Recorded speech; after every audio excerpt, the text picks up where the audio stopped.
रूमना और झुमना अब बड़ी हो गई हैं। रूमना 20 साल की है और झुमना 18 साल की। उनकी माँ कमला देवी चाहती हैं कि दोनों बहनें पढ़ाई के लिए शहर जाएं। इसी तैयारी में माँ और दोनों बहनें जुटी हुई हैं।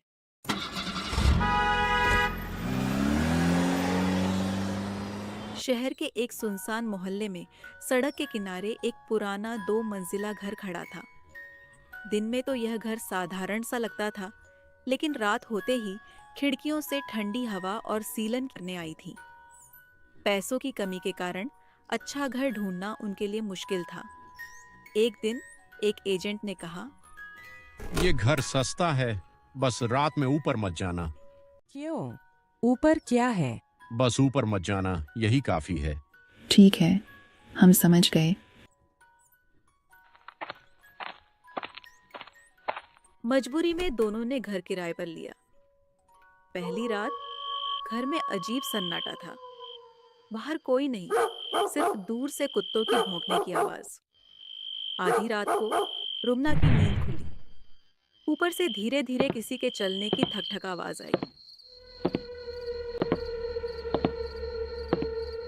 झुमना, क्या तू सुन रही है? ऊपर कोई चल रहा है। तुम ज्यादा सोच रही हो। ये पुराना घर है, आवाज तो आएगी ही। सो जा। लेकिन रुमना डर से कांप रही।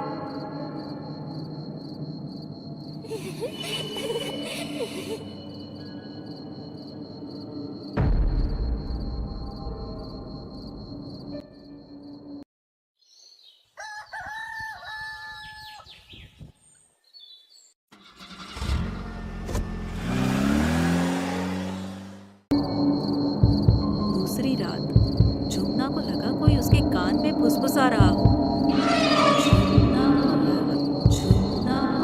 झुमना डर गई, लेकिन कुछ नहीं बोली। उसकी नींद पूरी तरह उड़ गई।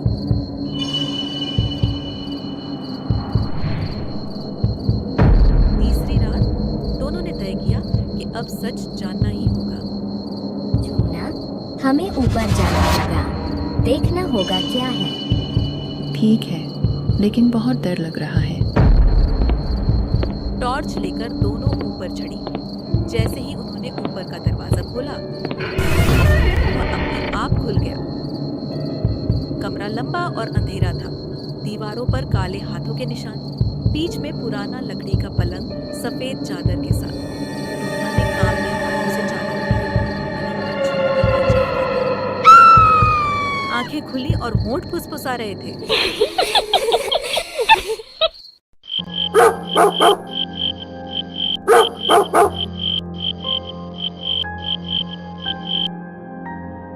उस रात के बाद झुमना बदल गई। वो पहले जैसी हंसमुख नहीं रही। अब वह देर रात जागती, कमरे में अकेले बड़बड़ाती। उसकी आंखों में अजीब सी गहराई थी। एक दिन रुमना ने देखा, झुमना दीवार पर काले हाथों के निशान बना रही है, जैसे ऊपर वाले कमरे में थे। रुमना समझ गई कि झुमना अब प्रोसेस्ड हो चुकी है। झुमना सिर्फ बड़बड़ाती नहीं, बल्कि रात में धीरे धीरे घर के अंदर कहीं छिप जाती है। रुमना जब उसे ढूंढती है तो वह उसे पुराने कमरों में या अटारी में मिलती है, जहां वो खाली दीवारों से बातें करती रहती है। झुमना अब खुद वैसी आवाजें निकालने लगती है जैसी ऊपर से आती थी, जैसे थक थक की धीमी आवाज या फुसफुसाने की आवाज।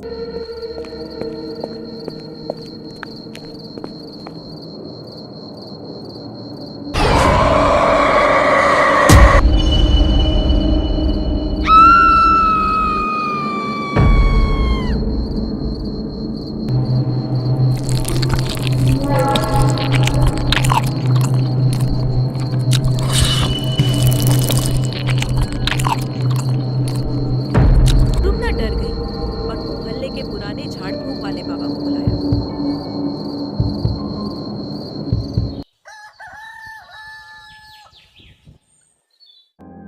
रुमना ने पड़ोसियों को सब बताया। कुछ देर में मौलाना आए।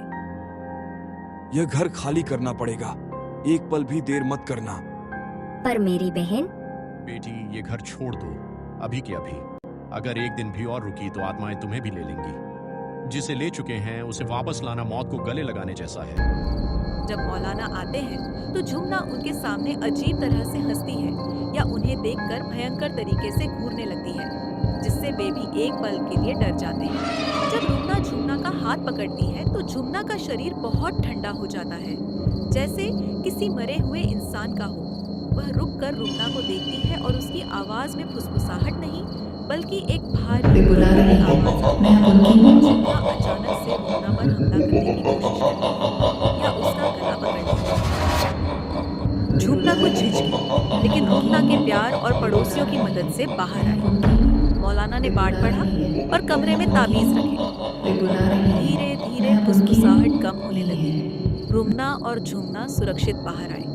घर से बाहर निकलते ही झुमना एक आखिरी बार पीछे मुड़कर देखती है और उसकी आंखों में जो परछाई दिखती है वह घर की परछाई से मिलती है। रुमना अपनी बेहद झुमना भूल के अपने काबू वापस चली जाती है।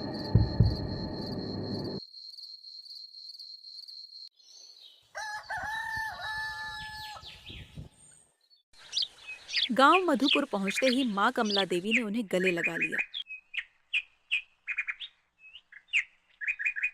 झुमना धीरे धीरे ठंडी हवा और माँ के प्यार से शांत हुई, लेकिन आंखों में डर अभी भी था। रुमना ने ठान लिया कि अब वह हमेशा अपनी बहन के पास रहेगी।